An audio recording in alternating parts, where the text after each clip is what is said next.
This morning, the world woke up in shock after yet another YouTuber, this time Young Philly, is facing very serious allegations. Not only was he arrested today, but he was also charged with raping a woman in her 20s in a hotel room in Perth. And honestly, the fallout from this could be insane, because not only is he part of this huge friendship group with some of the biggest creators in the world, but he also works with some of the biggest brands as well, like the BBC, ITV, Meta, and even charities like the Prince's Trust. Are his Yo, god damn!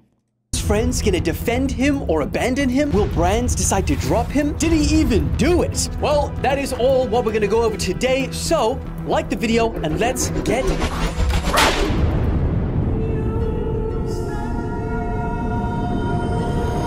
Now, similar to America, Australia is made up of different states with their different laws. And prosecutors allege that this incident happened at a hotel room after performing at a nightclub in Perth for his Australia tour. So, because of this, they actually had to extradite him back to the state that this happened. And as you can see, this is the video of him in an airport coming back from Queensland, Brisbane, where he was at, to Western Australia to face trial. And as you can see, he's handcuffed there, being led by a couple of police officers and put into a car. Now, before we go into details of what was alleged in court that actually happened, and warning, because they're pretty gruesome.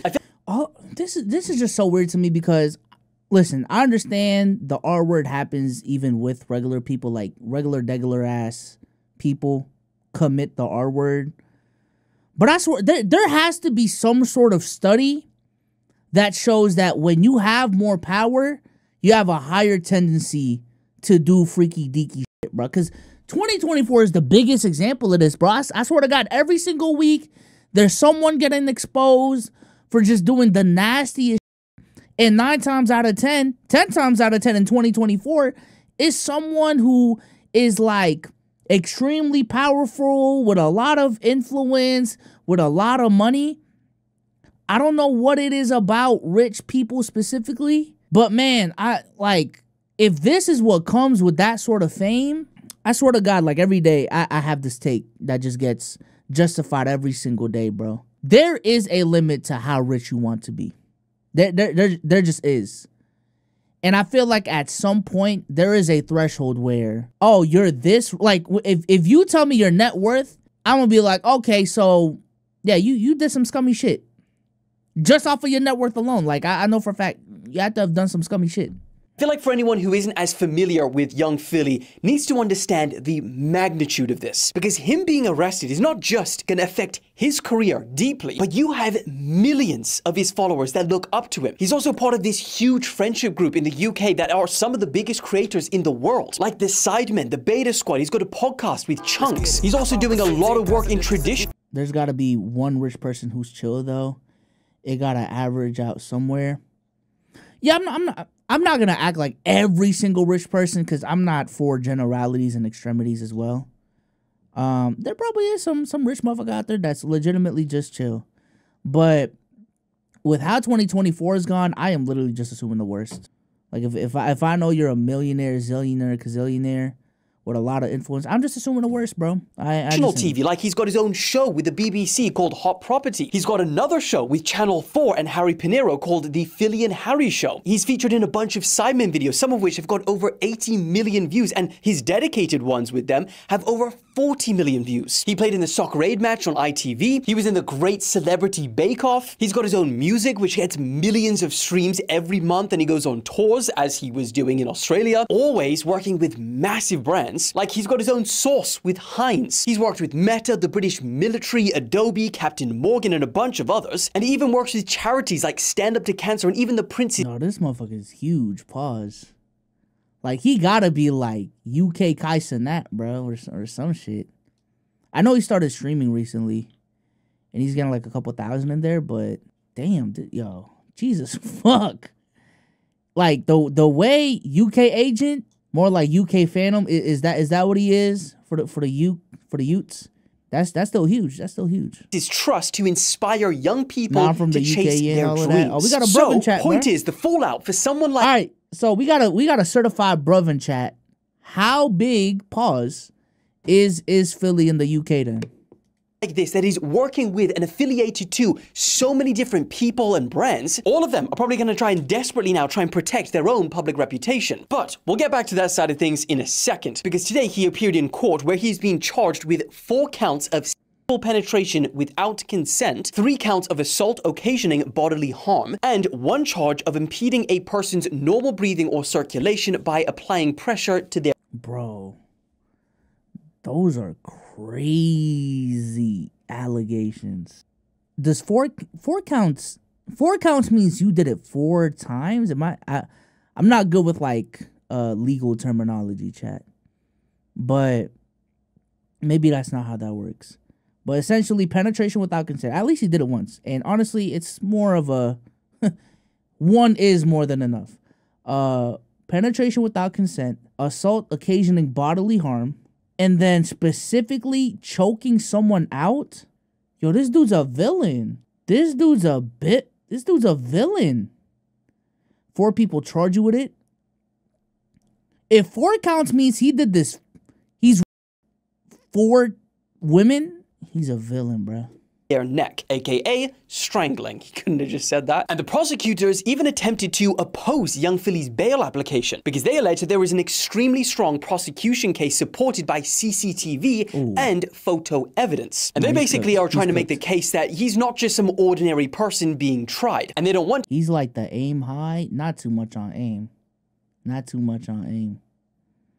him to use his social media influence to impede the case. Prosecutors also showed pictures to the magistrate which were not shown in court, and in reference to what these photos depicted, they said, "Across her body is a history of violent acts. We say those photos and what is alleged is beyond the pale, beyond what could be considered a consensual act." Now, do you know what they must have seen to say that bar right there, chat? Do you know how connected, how gruesome it is what they had to see for someone to say, yeah, we saw the photos, and what's alleged, don't even do it justice.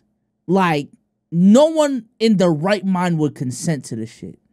Yo, he is so cooked, bro. Beyond what could be considered a consensual act. Now, on the other side, Philly's lawyers are questioning the strength of the prosecution's case because they are claiming that the girl didn't even raise any concerns about assault during a call with her friend at 5:31 a.m. Now, the case was adjourned for the day and he was granted conditional bail, but in those conditions are a ban on contacting his alleged victim or posting anything about this whole case to his millions of followers on social media. Now, it goes without saying, but the charges don't suggest that the allegations are proven. Rather, he will now be tried in an Australian court and he is innocent until proven guilty. When these sorts of allegations come out, it almost doesn't matter to the internet. The damage is done. I mean, you go on Twitter and people are already bringing up old clips of Philly interacting with women. And it's like, before the allegations, hardly anyone batted an eye at some of these. But now you see him getting arrested, and then there's hindsight, and you know, people see this with a whole— I will say though, a lot of what I've seen though does seem like a reach. Not necessarily that it's a reach, but I do think there's just this counter, it's not equally weird, because it's definitely not equally weird. But there definitely is this weird counterculture of when someone gets canceled, people just dig back everything and just try to, you know what I'm saying? Like, pick apart every single little thing that the dude has done. You know what I'm saying? Like, even, like, people are reading into shit too much. You know, someone could have meant this, but now it means, oh, he was always a fucking rapist. Like, whoa, let's calm down. You know what I'm saying? Regardless, though, I'm not throwing him any bail. I'm not throwing him any bail. From everything that I've seen, he probably did do the shit. And from everything that I've seen, and especially with how they described it, that's not just a one-time thing. You don't do that shit as a one-time thing, bro. Like, nah, there's probably a bunch of victims that have fell under his trap, for lack of a better term, and this is just the first time he got caught, bro. Different view, and it goes crazy viral. Not crazy. You choking her? You trying to kill her? It wasn't like a choke. It was more like a, you know what I mean? What the? Yeah, see, look. What? Yo, okay. Monkey see, monkey do, bro. All right. Yeah, so you get the point. And I mean, there's no point in like showing you the other things that are floating around on Twitter because that place, they are really just prepared to destroy lives, innocent or guilty. But the part that's going to be really crazy to watch is how other creators react or respond to these allegations. Are they just going to try and ignore everything and everyone until there is a verdict? Are they going to come out and try and defend him? Are they going to try and remove his videos where he made features? What are all these brands going to do? Because brands are notorious for being one of the first people to come out and publicly denounce anyone for anything. Man, because if you think about people, even like Russell Brand and how everyone dropped him when, you know, he was accused of assault, even from like 10 years ago. They closed his pub down. I mean, even YouTube removed him from the partner program. So from making any money for allegations alone. Allegations that I might add that have still not, you know, come to anything like him being charged or arrested or even amounting to any serious legal action. So if that's how they treated Russell Brand of allegations alone, how the hell are they going to treat young Philly when he's being charged and arrested? And it's not like it's going to be easy for some of these big creators to just ignore because, you know, Philly is really a big part of their content. I mean, especially... What would y'all do, chat? What would y'all do? Because technically right now, all of these are still allegations. Are you going to be the type to say, all right, let's wait for all the evidence to come out to come to a verdict and choose a side? Or are y'all going to be, gang, this shit is too crazy. We're cutting you off right now. And if you're proven guilty, we'll bring you back in. Like that's a really tough decision to make. I ain't gonna lie. That really is. Like I'm even thinking back to like when Tory Lanez and all the allegations about him happened, like, you know, everyone was saying he got blackballed from the industry when that shit happened to him. Dr. Disrespect was banned on Twitch off of allegations. You know, obviously more confirmation now, but that, you know, he was still the top dog on Twitch, got banned for a couple years. I think based off of precedent, you probably just disassociate immediately. You know what I'm saying? Because worst case, the ramifications of you disassociating initially is everyone just calling you pussy and not standing by your roster or your partners or whatever. But I'd rather that be the allegations on me than standing by this alleged rapist and all these different things. So as a brand he's done, as a friend, it's hard. As a friend, if some shit like this come out, it's hard, especially if it's someone that never did you dirty. If it's a person that you just didn't envision this, and I don't give a fuck what y'all say. Chat might have like an easy answer, and you might come to the conclusion that yeah, you should cut him off, but that's still a hard decision to make, especially for lifelong friendships and shit like that, bro. The Chunks and Philly show, like that podcast has just come up and it's, you know, started to do really well.